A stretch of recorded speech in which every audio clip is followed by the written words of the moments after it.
नमस्ते। आज हम भारत की राष्ट्रीय पहचान को लेकर एक बहुत ही दिलचस्प और सच कहूं तो एक जटिल विचार को समझने की कोशिश करने वाले हैं।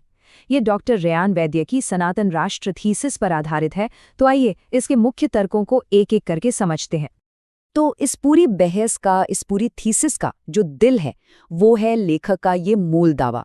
यही वो बुनियाद है जिस पर सारी की सारी इमारत टिकी हुई है कि भारत का जो मॉडर्न रिपब्लिक है, उसे अपनी प्राचीन धार्मिक सभ्यता की नींव पर ही खड़ा होना चाहिए। अच्छा, तो इस जटिल तर्क को आसानी से समझने के लिए हमने इसे 5 हिस्सों में तोड़ दिया है।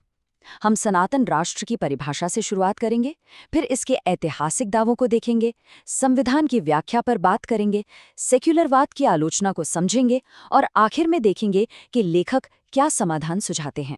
तो चलिए पहले भाग से शुरू करते हैं। देखिए, इस पूरे तर्क को समझने के लिए सबसे पहले ये जानना बहुत ज़रूरी है कि लेखक जब सनातन धर्म जैसे शब्दों का इस्तेमाल करते हैं तो उनका असल में मतलब क्या है। और यहीं पर आप समझिए इस पूरी थीसिस की चाबी है। लेखक सनातन धर्म को किसी एक मजहब या संगठित धर्म की तरह नहीं देख रहे हैं, वो इसे एक सभ्यता के ऑपरेटिंग सिस्टम की तरह देखते हैं। एक ऐसा नैतिक ढांचा, एक ऐसा एथिकल ग्रामर जो कई अलग अलग परंपराओं को एक साथ जोड़े रखता है। अब ये स्लाइड लेखक के तर्क का एक बहुत ही जरूरी हिस्सा दिखाती है। वो दो अलग अलग विचारों में एक फर्क करते हैं। एक तरफ है धार्मिक बहुलवाद, जो भारत की अपनी जमीन से उपजा है, जो कहता है कि सत्य एक है, रास्ते अलग अलग हो सकते हैं। और दूसरी तरफ है पॉलिटिकल सेक्युलरवाद का मॉडल, जिसे लेखक यूरोप के इतिहास से लिया गया एक बाहरी विचार मानते हैं।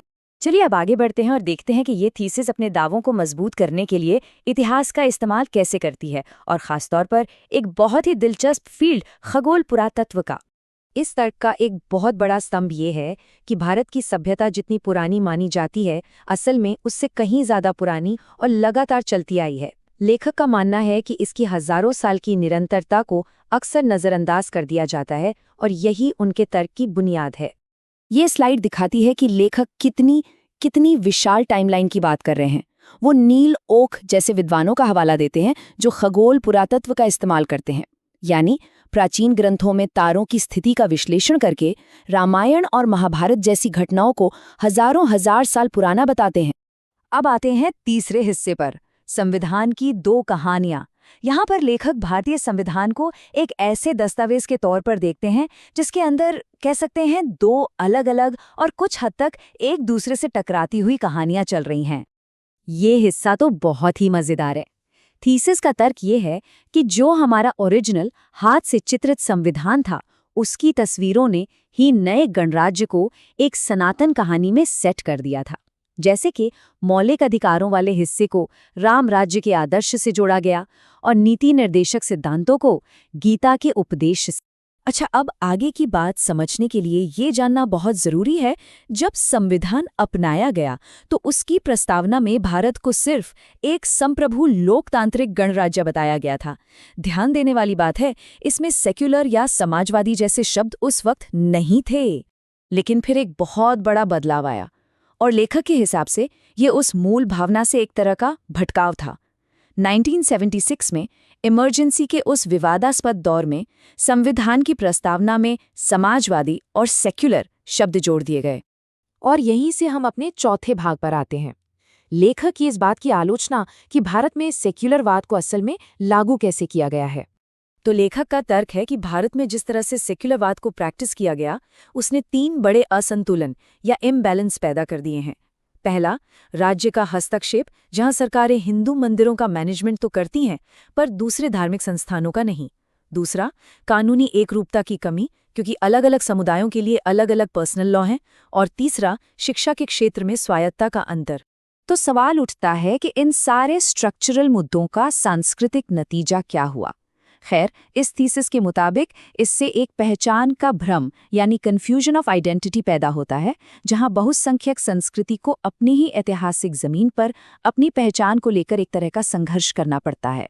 तो इतनी सारी आलोचनाओं के बाद सवाल ये है कि लेखक इसका समाधान क्या बताते हैं।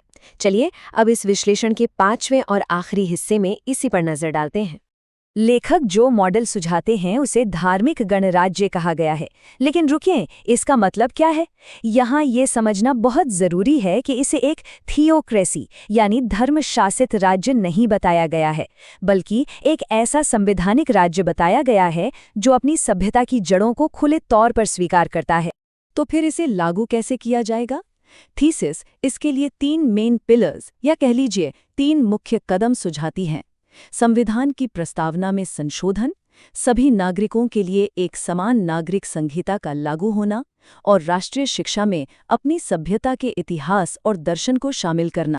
अब लेखक यहाँ एक और बड़ा दिलचस्प दावा करते हैं। वो कहते हैं कि ये मॉडल असल में अल्पसंख्यकों के अधिकारों की बेहतर रक्षा करेगा। कैसे? उनका तर्क है कि इस सिस्टम में अधिकार किसी पॉलिटिकल डील पे नहीं, बल्कि वसुदैव कुटुंबकम यानी पूरी दुनिया एक परिवार है जैसे गहरे दार्शनिक सिद्धांत पर टिके होंगे। तो कुल मिलाकर इस पूरी थीसिस का सार क्या है? इसका निचोड़ क्या है? ये असल में राजनीतिक आज़ादी यानी स्वराज को राष्ट्र के अपने सभ्यतागत ईथोस यानी स्वधर्म के साथ जोड़ने की एक पुकार है, यानी पॉलिटिकल आज़ादी और सांस्कृतिक आज़ादी को एक साथ लाना। और अंत में ये पूरा विश्लेषण हमें एक बहुत बड़े सवाल के साथ छोड़ जाता है। और ये सवाल सिर्फ भारत के लिए नहीं है, बल्कि दुनिया के हर देश के लिए सोचना जरूरी है कि कोई भी देश अपने आज के आधुनिक कानूनों और अपनी हजारों साल पुरानी पहचान के बीच रिश्ता कैसे कायम करता है। ये एक सोचने वाली बात।